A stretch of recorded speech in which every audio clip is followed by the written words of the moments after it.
Welcome to How to Talk to Kids About Anything with Dr. Robyn Silverman, a podcast loaded with practical tips, powerful scripts, personal stories, and simple steps to make even the toughest conversations easier.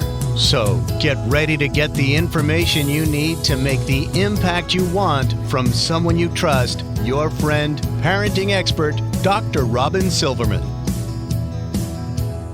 Hello and welcome to How to Talk to Kids About Anything, where we give you the tips, scripts, stories, and steps to make even the toughest conversations easier. I'm so honored to be your host, Dr. Robyn Silverman, child and teen development specialist, author, and speaker, and most importantly, parent of two great kids who give me the opportunity to love, learn, and grow every single day, whether I want to or not. Believe me, I get it. It's not always easy, but we're in this together, and we have some wonderful people helping us along the way. Now, middle school is a time of seismic shifts. Everything is changing from friendships and relationships to hormones, expectations, and not to mention the physical, intellectual, moral, social, and emotional growth of your child. So many things happening in just such a short amount of time. Fundamental questions are floating around the heads of adolescents, such as who am I, and am I normal, and do I fit in?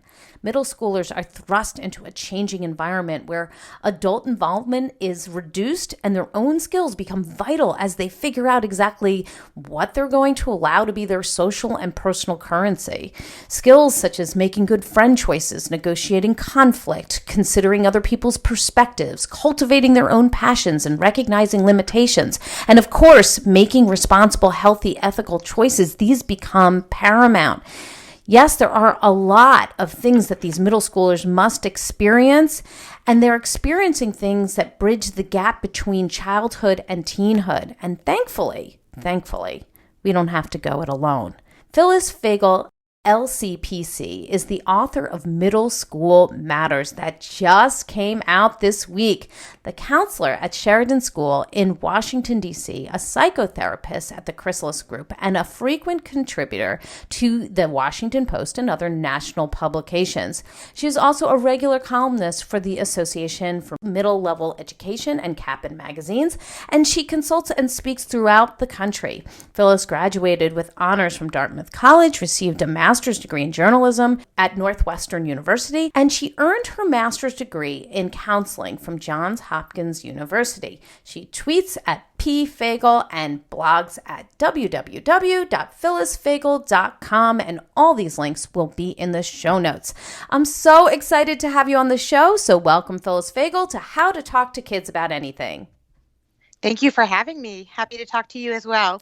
Well, I'm really excited about this. I've been looking forward to this for quite some time. I read your book, Middle School Matters. It's so good, and I'm so excited about talking about it today. But before we get into the meat of the matter, before we go into everything, for those who haven't gotten their hands on your book yet, what gets you up in the morning, and what inspired you to focus on middle school and the key skills middle schoolers need to thrive? So I think that middle school is probably the most critical but most neglected phase of childhood development. When you think about toddlers, if they are screaming, you don't say, you know what, I'm going to sit this phase out and come back when they're 3, and then I'll teach them how to use their words. And we almost do the same thing with middle schoolers, only we don't get in there. We sort of view it as a time to back off. It kind of is scary. We might have our own memories of that time period, and we let our children go it alone. And it's the perfect time to coach them and to focus on raising good people with solid values. And they're very malleable, but they're also intellectually capable. So I view it as a prime opportunity to parent that is unfortunately too often neglected in favor of either the early childhood phase or later when kids are in high school and the stakes seem higher and they're applying to college. Yeah, just to piggyback on that, you talk about right at the top of your book, and actually several moments weaved throughout the book, that people often respond to you when you mention you're writing about or you're working with middle schoolers, that this was the worst years of life, whether they're talking about their own or they're talking about what their kids went through. Parents and educators seem to both feel powerless and horrified by what they hear about and see happening, from bullying to cheating or lying to tech abuse or sexual development and experimentation. So it's no secret that parents tend to dread the middle school years in many cases. So why do you think there's so much fear around this phase? Well, first of all, it's a lot easier to teach a kid how to eat solid foods or to, let go of the pacifier than to take on the endless abyss that is social media and all of these unknowns at a time when you really have less control over your child's life.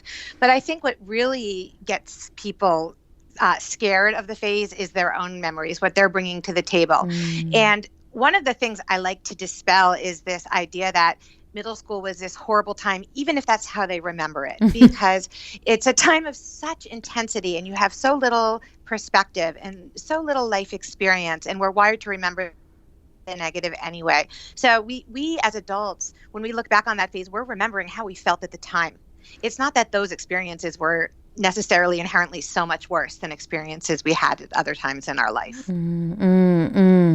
We were going through puberty too. Yes, I know. And it's true. We do seem to categorize that area of life. I think you and I both know that there are some really great aspects of middle schoolers. They can be intuitive and interesting and empathetic and enthusiastic and bright. But middle schoolers are often, I would say, seen for what they lack, the drama they bring, the mistakes they make.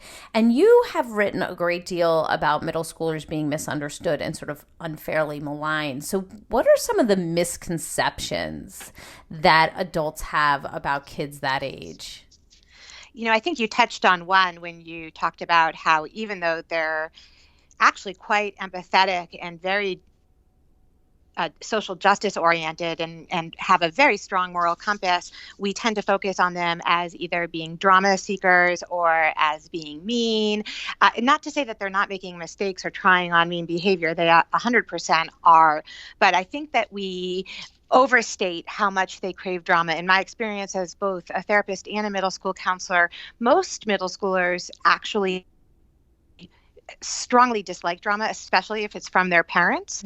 They're not looking for drama. They're just having intense emotions and they're looking for a way, and they lack a lot of the skills. Like they may not know how to not engage with someone who isn't at the core of the drama, or they might not know how to manage those intense emotions that are coming along with the experience. And so we can coach them through it, but it's not that they're seeking the drama itself. Good point. So that's one misconception. Yes. Another big misconception is that if they are quiet or silent, that it means they don't want to be engaged, yes. that they want to check out. And kids in middle school very much want to share what's going on in their life. It's just that you have to do it in a way that they can tolerate. It can't be too personal or too intrusive, and you have to time it right, and you may have to get creative, but it's not that they don't want to talk. Silence does not suggest that they want to be disengaged. I know you speak even directly about boys. I know you were quoting somebody when you were talking about boys who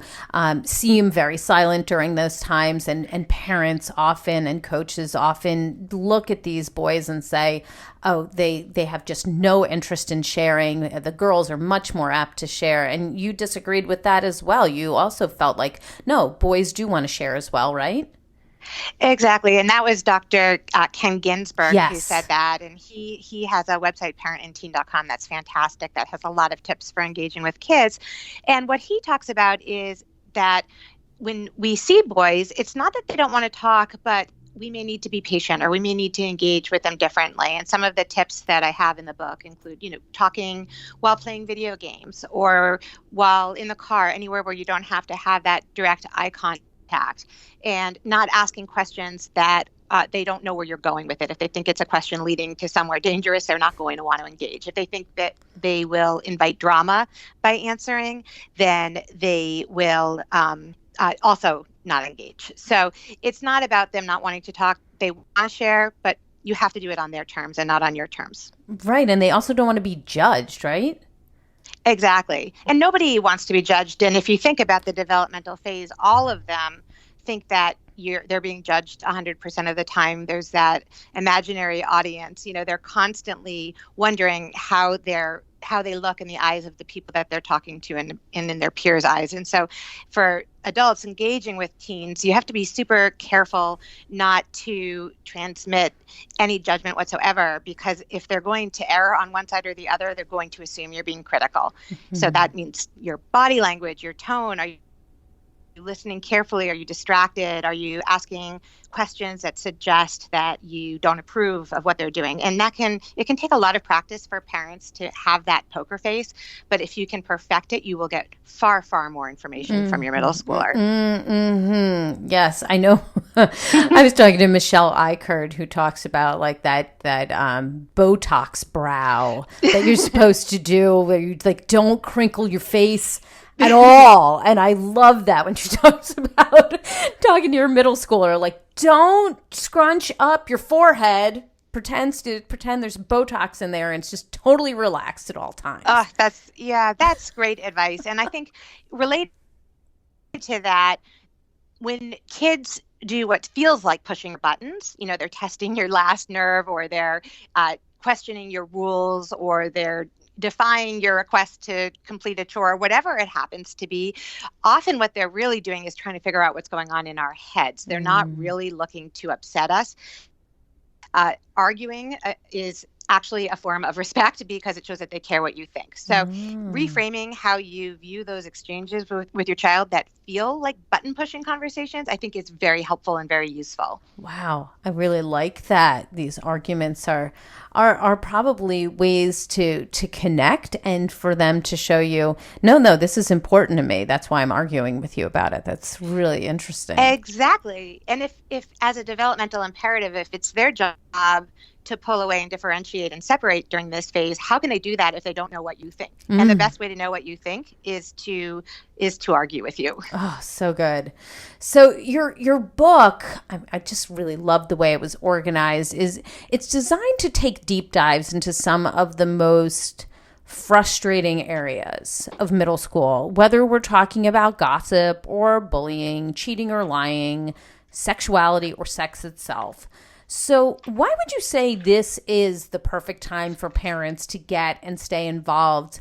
And do you have any specific tips for maintaining open communication at an age when they really do seem to be pulling away and, as you mentioned, individuating?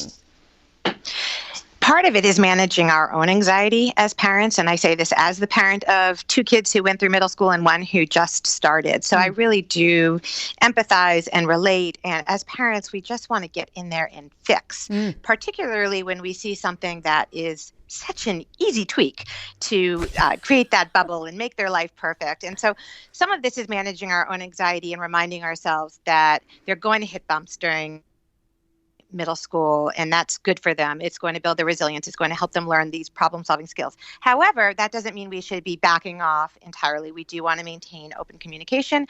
And what I recommend is that you view yourself as a coach, not a manager, not a momager, or, a dad who's managing, but as a coach who is really watching their child make decisions, asking follow-up questions, helping them debrief, helping them come up with potential solutions to whatever it is that they're dealing with. If they have a problem, if they failed a quiz, what are your options? What are some things you could do to solve this problem?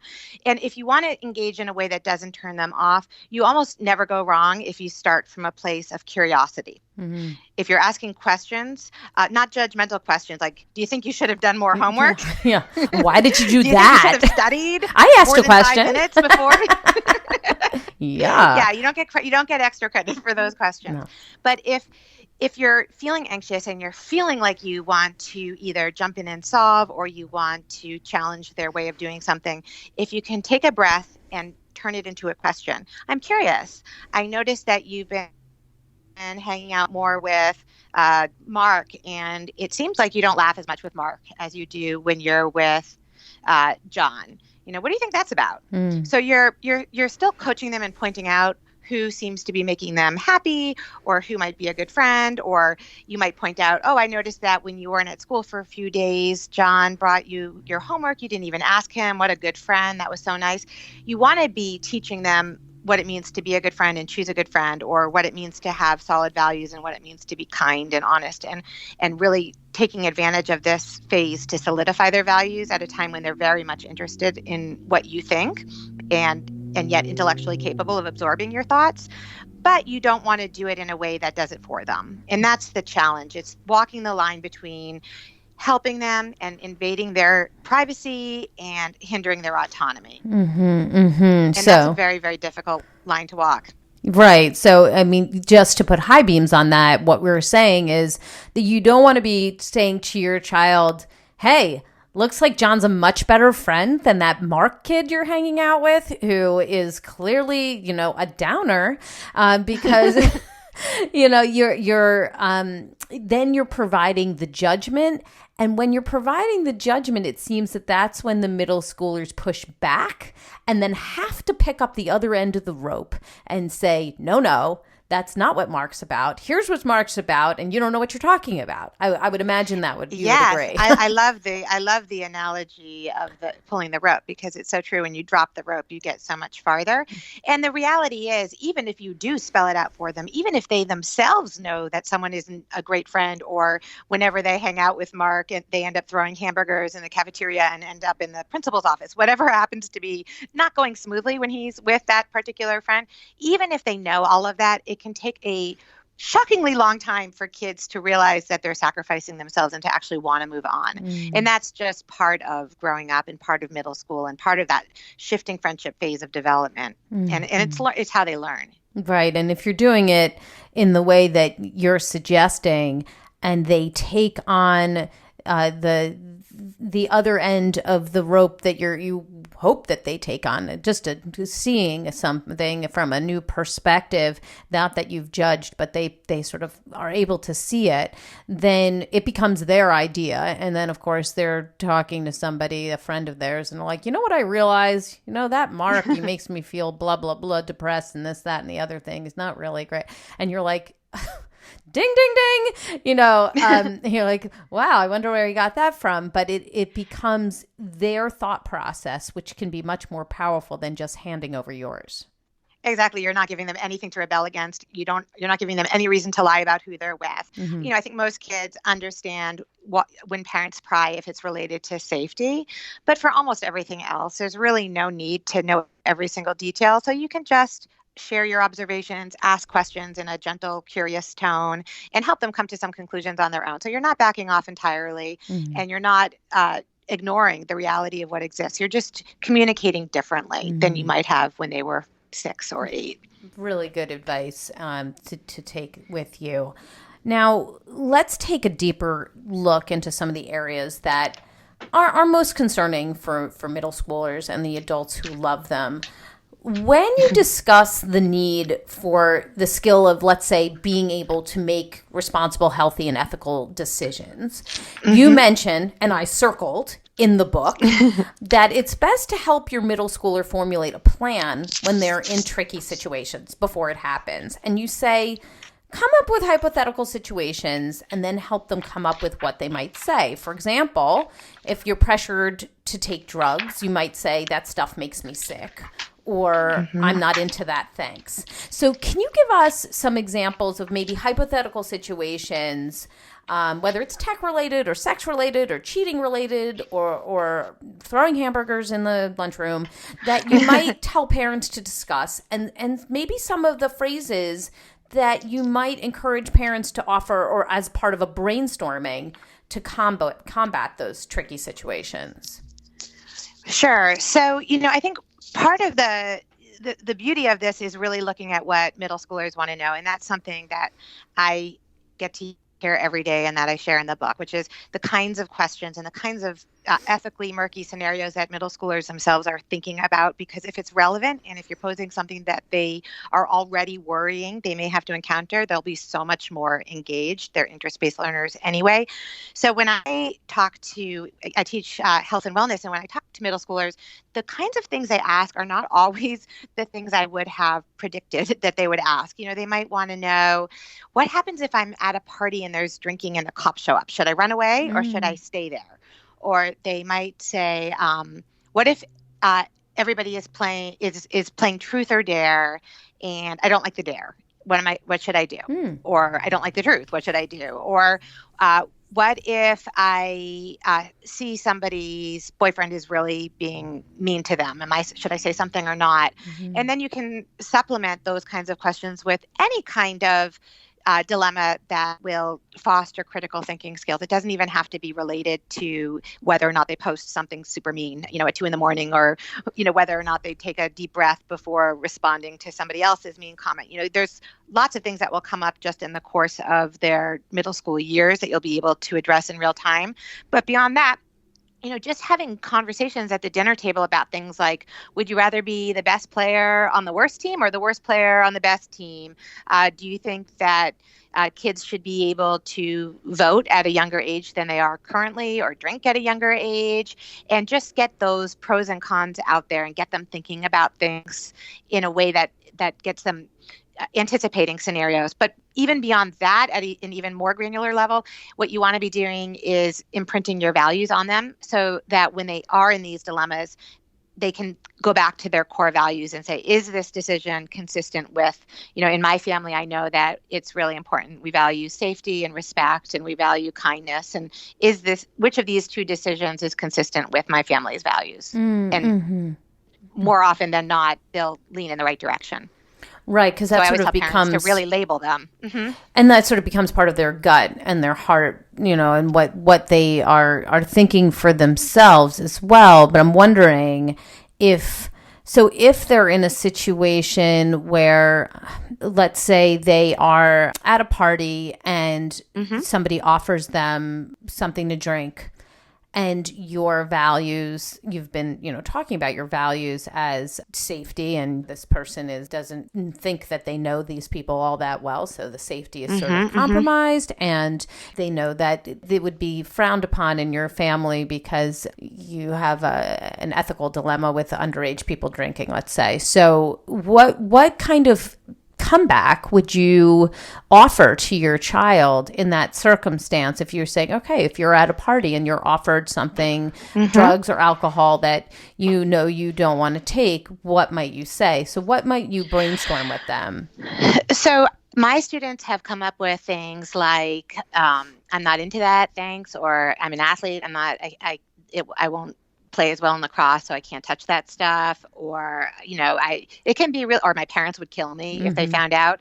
But something that I recommend that parents do is to have that conversation with their child, and say, what are some things that you could say? Because if they come up with it themselves, it will feel more organic and natural in the moment, and they'll be more likely to remember it. But the key thing is reminding them that no one can make you take anything or do anything that you don't want to do, and but it's very hard in the moment, impulsive moments, to exercise that free will to do that if you're trying to fit in, and if you're 14 and you really like the boy who just offered you to vape with him, or whatever it happens to be. There can be interference, and so even talking about that interference in advance, what are the kinds of things that would make it harder to say whatever it is you would say in that situation? Such an important conversation to have, and I think it's really valid that we go into what if you felt this way as well, because to think that our child is just able to say no in these types of situations so easily without understanding that the pressures are there, what's going on in their mind and their bodies can compromise what they say and do in that situation. We've got to talk about that so that they're aware that will happen, that they may feel conflicted, and that they can still go with what they know is the right thing to do even when they feel conflicted. That's right. And I think for kids who struggle with anxiety, the potential for social loss, social risks are even harder. And saying no to somebody who you want to hang out with when you're an anxious kid and you crave that acceptance can be even harder. So if your child already suffers from anxiety, to let them know in advance, it might be even harder for you because you so badly want to fit in. So anticipating that and anticipating all that interference that can crop up from anything, from fear to wanting to fit in. Yes, I think you're right. I had this conversation very recently with a parent who told me that her daughter came to her to tell her that one of her best friends had sex with a boy who she's been dating for 3 months. And this parent was surprised and she was worried, but mostly, she just didn't know what to say, ask, or do in that situation. And we did have that conversation of acknowledging that, there's hormones that are playing a role here. There's the pressure that you might feel to do what other people think you are doing or think you should be doing, or, if it's the boy himself in that scenario, or if it's, his friends or other people. But I was curious because I knew I was going to be getting on the phone with you. What do you suggest for parents as they aren't just talking about sex hypothetically now, okay? We've done this in elementary school. We're having the sex talk. We should be having the sex talk early on, preschool and elementary school, and we've talked about that. They're talking about sex because it actually might be happening in their age group. So what should they be talking about, and how can they bring it up? Let's sort of take a deep dive into that question. Yeah. So that is such a big topic, and I have had a lot of parent nights because it creates so much anxiety for parents. When there was a New York Times article on teens and porn about a year ago, I ended up having a meeting with all of the middle school parents who were interested, because what do? You have your child who is being exposed to all of this sexual imagery, and statistically, even 80% of 11-year-olds are seeing it, whether they want to or not. That exposure is there. They're getting a lot of misinformation, and because they're seeing something that they might think they shouldn't be seeing in the first place, that might feel taboo, they're not going to ask their parent who's knowledgeable to straighten out the facts. They're going to find another 8th grader. Yeah, and it's embarrassing and weird, and there's a lot to that. So your story is so fantastic because here you have a situation where this child is going to her parent and saying, "This is what's happening with my friend." Really cool. It's this beautiful. It's this beautiful opening to jump in and talk about it. It's not too personal, so the child is probably going to be willing to engage. They've introduced it. Yes. So you have this prime opportunity and this window. It's like they were lobbed an easy one. I agree. And she was saying, she's like, I was like panicking inside. And my initial reaction was, oh, that's too bad, because she knew that this was going to be sort of drama laden. But then she turned it around because we've had these conversations in the past. And she said, what do you think about that? I was like so excited for her that she asked a question. She's like, I know I was supposed to ask a question. I just wasn't sure what questions to ask. So that's the question I asked. I'm like, terrific that you asked that question, because her daughter was able to say, I think it was a stupid thing to do, but I didn't want to tell her because I didn't want to make her feel bad. But I really think it was a dumb thing for her to do. So the mom handled it great too, because that is the kind of situation where you can say, what are the pros and cons of having sex so young? Like, what do you think the risks are to her emotionally? And it's an opening to talk about everything from the fact that engaging in relationships involves vulnerability, just the spectrum. It's an opportunity to talk about how if you move too quickly, you really miss out on the opportunity to engage in lower level things like holding hands. That's a phase you don't want to skip over if that's how the parent feels, and they can share that with the child. You don't want a child to think that sexuality is only having sex. Yes. You want them to understand that it can start much earlier, with looking across the room and catching someone's eye and having that crush. And most middle schoolers don't understand the difference between a crush and love and physical attraction, and don't necessarily understand that physical attraction doesn't mean it's a healthy relationship. So if a child brings up sex on their own like that, you have so many different directions you can but I would do what that parent did and start with open-ended questions and let the child guide you, but give some thought in advance to the kinds of, it goes back to your values, the kinds of things you would want to say in that moment, so that if the situation does arise, you're able to steer it a little bit in the direction you prefer. Right, exactly. I know that you had even mentioned in your book, just to underscore what you were saying about that look across the room, that Ginsburg had said, healthy sexuality begins with simply caring about someone, and and that so much of the time, given the messages they're getting through porn and movies, it feels like there's this rush to the end, and instead of this dreamy, amazing part that happens in the beginning and the middle before before the whole end, and sort of creating the relationship before you dive into the sex part. Exactly. And I think most kids intuitively do that. I think if you look at a typical sixth grade dating relationship, they're not actually going anywhere or doing anything. Right. They're boyfriend and girlfriend in name only, and for the 72 hours that it lasts. Yes. So most of them, then they break up. It's very sad. Yes, it's very sad, and that's part of it too. Preparing kids that there will be some heartbreak, and it can be hard, I think, is important. In anticipating what it means. And the other thing is to let your child know, and this is something that Deborah Rothman, who's written a lot about kids and sexuality, recommends. Anytime your kid starts a new behavior, whether it's dating, whatever it happens to be, that's a time when they should expect to be having a conversation with their parents about those new behaviors. So for those parents who are those people in the kids' lives who are hearing this right now and have realized that, yes, of course, they've had some initial conversations about sex, but they haven't really engaged in conversation since they're in middle school and things are beginning to change, or they're about to go into middle school and they know that there's going to be maybe some relationships and that kind of thing. What should they be talking about? And how can they bring it up in a way that will be palatable to the kids? I think one of the most powerful ways to bring it up is to talk about your own experiences. My kids are horrified by my middle school dating experiences, if you can even call them dating experiences. But sharing that, and it might mean that you're sharing, I didn't date at all, but I remember feeling really left out when my friend Susie started dating, and suddenly she had no time for me. Oh, yes. You're really just introducing, or you might feel jealous if a few friends are dating.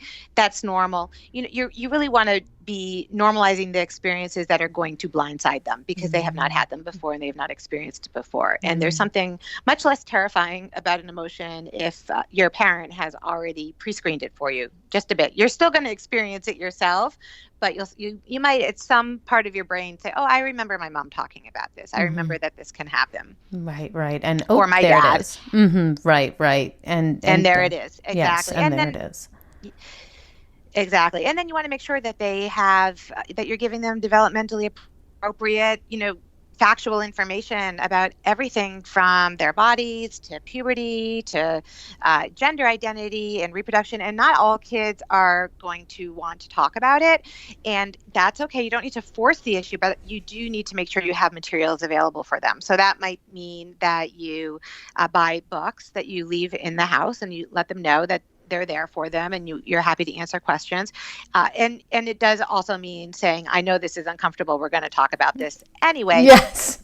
If you don't want to get into it too deeply, here's some other materials that you can look at later. Yes, I remember you saying that. Chunks.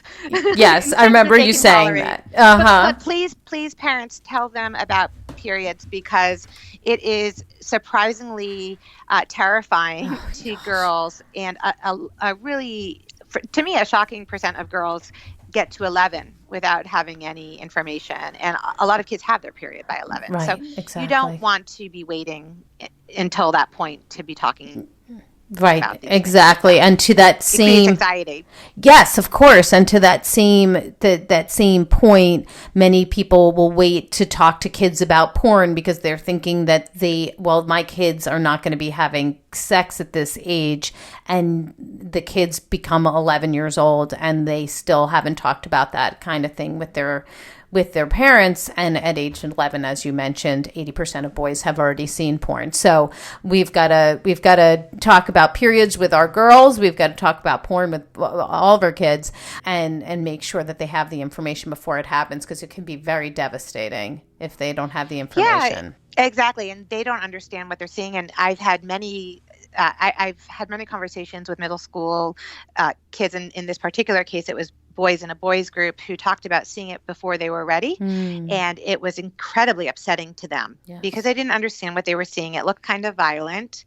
It looked not at all like something that they wanted to ever be a part of, but they couldn't contextualize it because they didn't really know how to bring it up or even really how to explain to their parents what they're seeing. So you want to, as a parent, start asking questions younger than everything that you think you want to talk about with them. Just advance it by a couple of years, because especially with the internet, everyone's getting things much younger than they used to. So even our sex and our health and wellness curriculum, we've rolled back to starting now in 4th grade. Everything is just getting younger when kids are getting exposed to information. Exactly.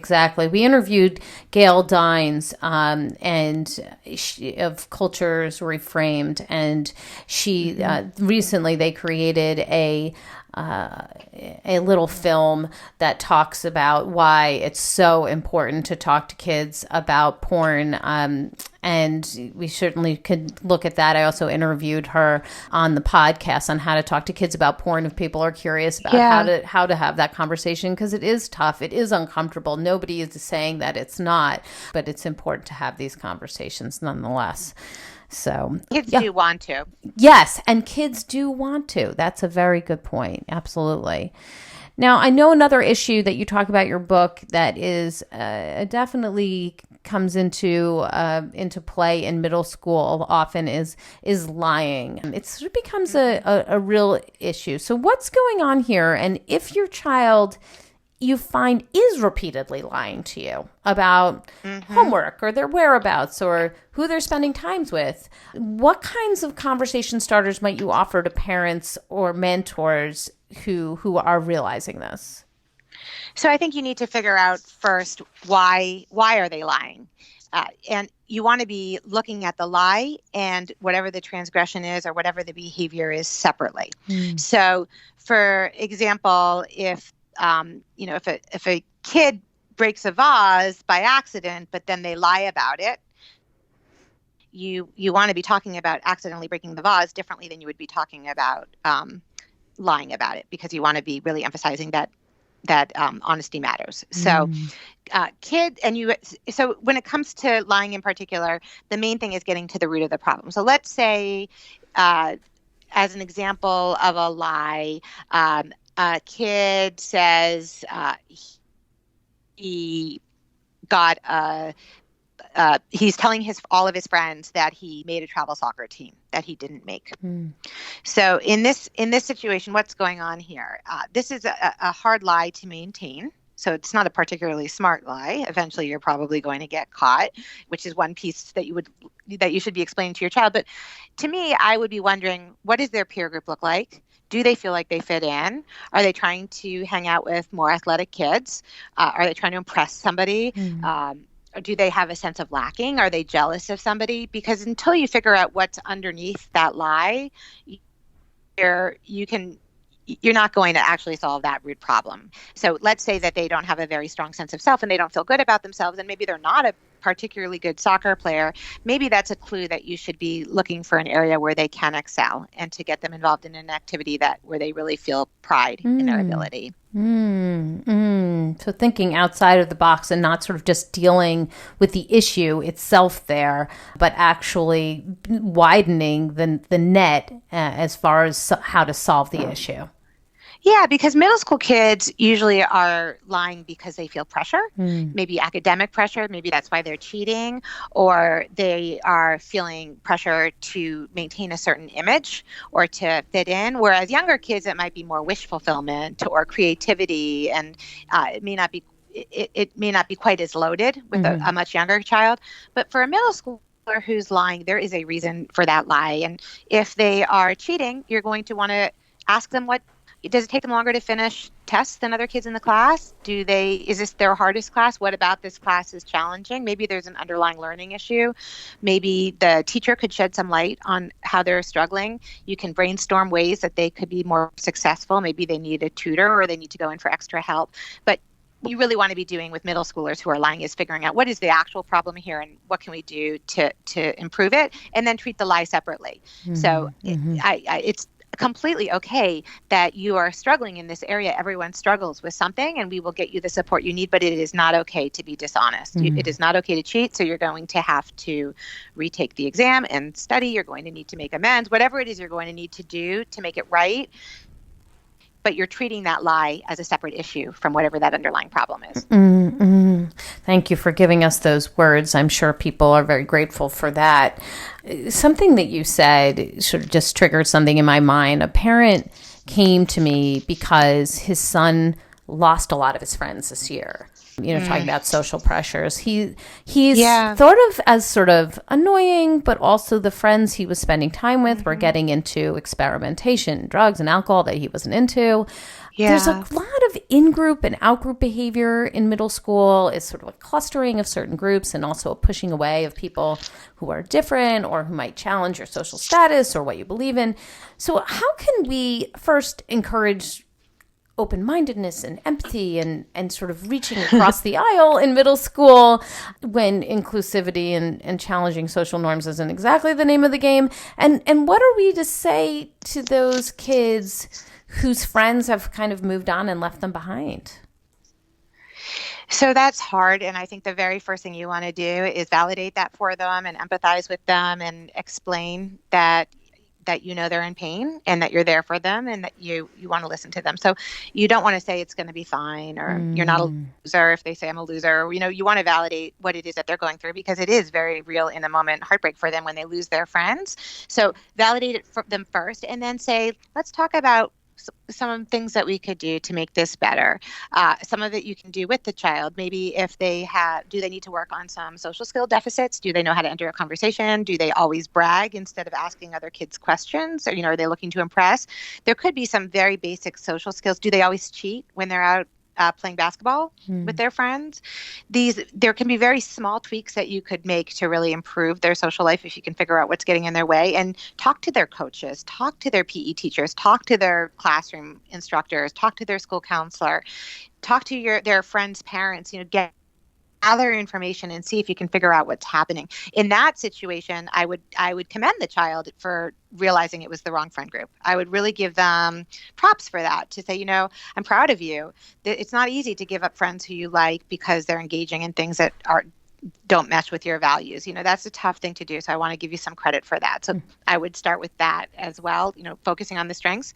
And then in terms of fitting in, you want to, very similarly to the example of the kid who was lying because he wanted to be perceived as athletic when he wasn't, you want to help this child find the area where they're likely to shine. So you can work on likability skills. Mitch Prinstein, who wrote Popular, talks about this a lot. You can work on likability skills, being kind, being generous, helping people out.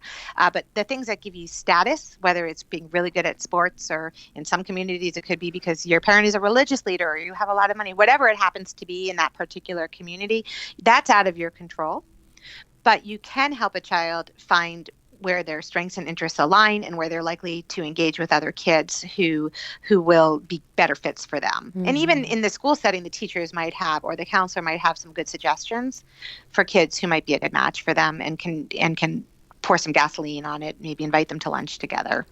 Okay, so if a parent understands that the child is lacking some social skills, in the case that you were talking about, then are you suggesting that the parent or the coach that they came to is saying to them, do you need help with some of these things? Would you like to work on these things with me? There's a couple of things, some things I noticed. What do you think about that? How do we sort of bring that on? Like, hi, I'm about to teach you about social skills. It's a little awkward. So what do you suggest about that? Well, coaches are, the best wingmen and women because they are there in real time. As a parent, I would be going to my child's coach and saying, listen, they're struggling socially. Tell me what you're seeing. And in real time, if you could give them an assist, tell my child when he is cheating or when he is being too aggressive or when he's not picking up the social signals from another kid that he should back down. Mm-hmm. Call him on it in real time, not in a judgy way or in a way that's very overly critical, but in a helpful way.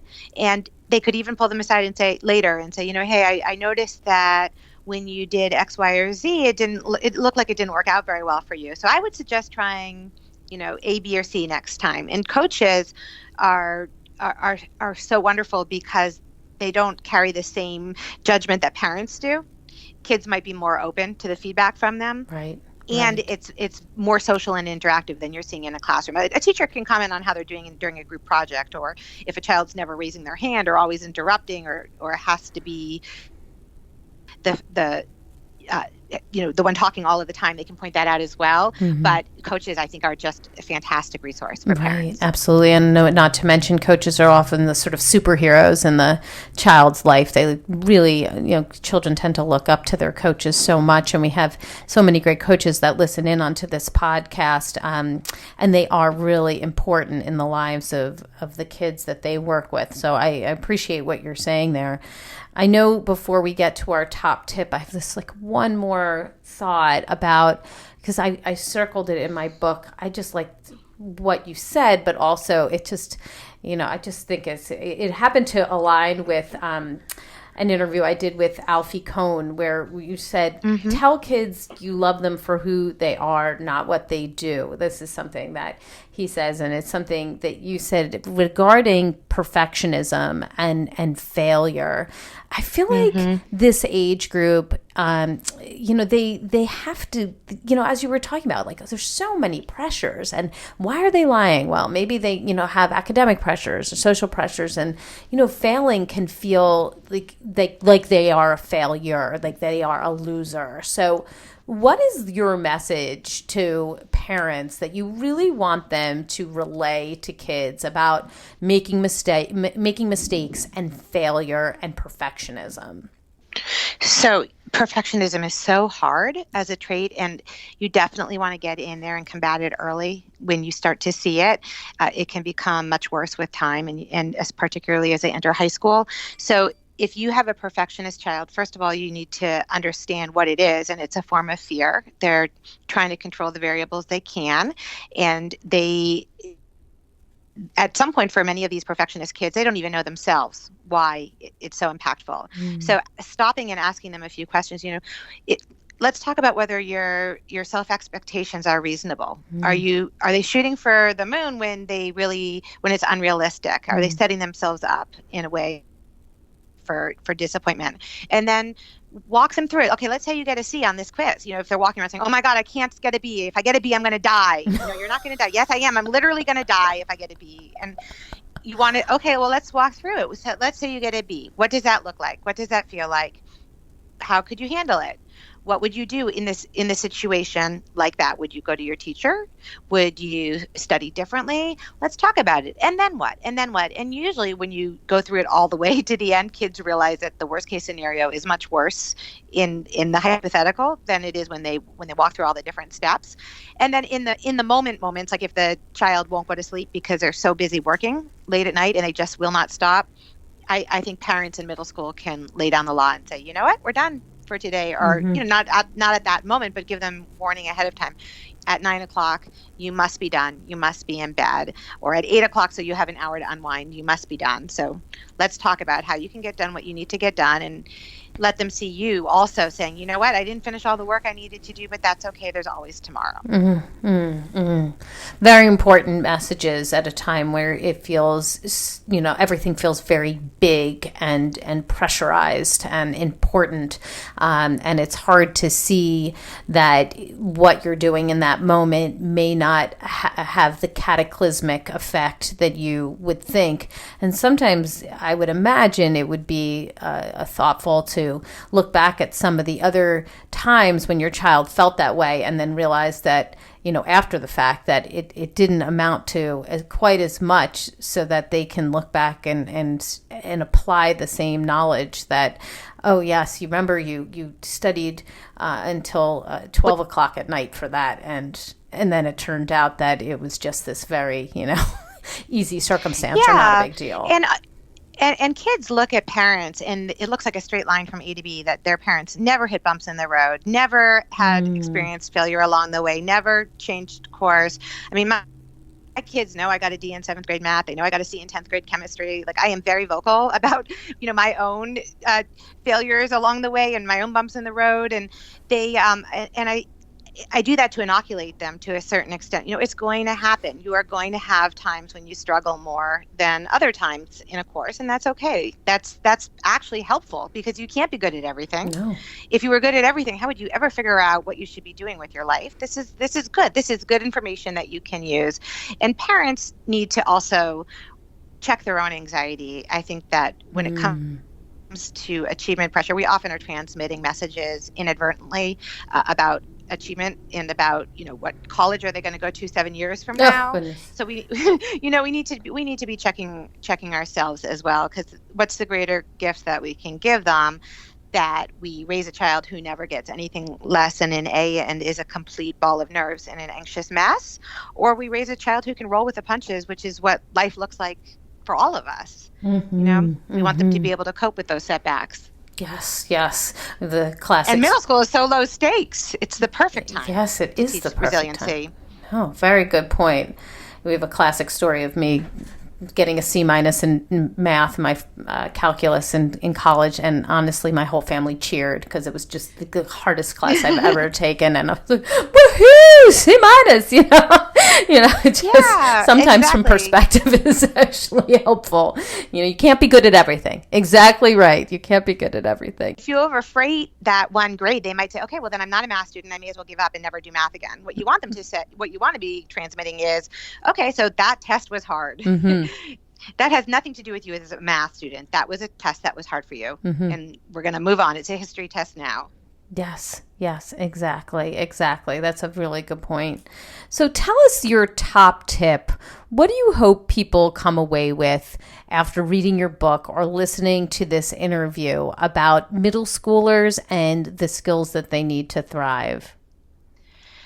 I think the main point that I'd like to convey, which you touched on briefly a few minutes ago, is that kids this age are already so insecure and so self-critical and so likely to foreclose on options prematurely and not take risks, whether they're social risks or athletic risks or academic risks, that this is a time to really remember that while middle school matters, and a principal said this to me today and I thought it was great. He said, middle school matters, but not really, like the stakes are so low. This is the perfect time to try on different identities, to try out different activities, to not pigeonhole a kid in one direction or the other. You don't want to impose a label on them.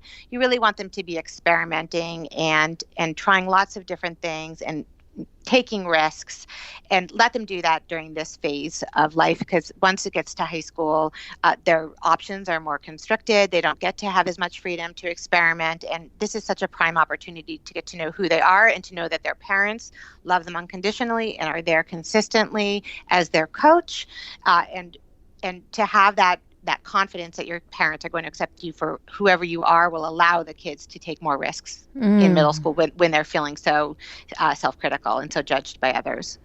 So beautifully said. So important for them to take risks during this particular time and to convey to kids, we want you to take risks. We understand that there will be mistakes made. We will love you along the way. We're here to help you, but we also are here to watch you, get your feet underneath you and admire who you are becoming. It's such an important thing to be able to relay to kids as they start to waver in their self-confidence and start to do a lot of these things on their own, figuring out who they are and what it means to them to do all of these different activities. I really understand that. That makes a lot of sense.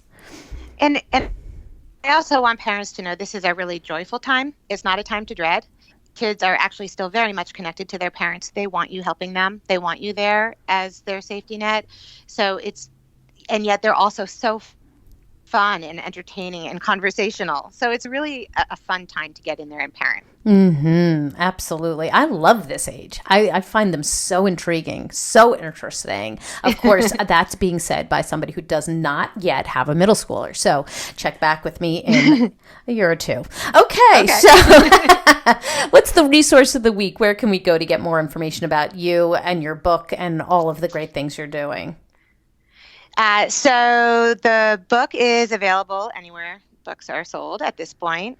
And I have a website, phyllisfagell.com, which has my articles from the Post and other publications. I also tweet quite a lot at @pfagell. Yes. Those are probably the best places to find me. I love your Twitter feed. I am on it. Thank you. I am looking at it every day. And actually, it comes up pretty much first. So for me, it does. I must be because I'm constantly following you. So I feel like the things that you provide in terms of the articles and perspective is so invaluable. So I would definitely encourage people to follow you and read your articles. And I just want to thank you for being on the show today and providing your strategies and your insight. And just, you're so connected to this age group. You have such a wealth of information and ideas and empathy for this age group. I just really enjoy your perspective and appreciate the incredible amount of work that you did on Middle School Matters and that you do in all of your articles and in life. So thank you so very much. Oh, thank you. And thanks for having me on. I really enjoyed talking to you as well. Oh, well, thank you. And I've got my takeaways, and sweet friends, I know you have yours, so let's discuss them. Come up on Facebook. We can go to the Dr. Robyn Silverman page, or let's chat about it at drrobynsilverman.com or twitter.com/Dr. Robyn. You know, I'm also on Instagram at Dr. Robyn Silverman.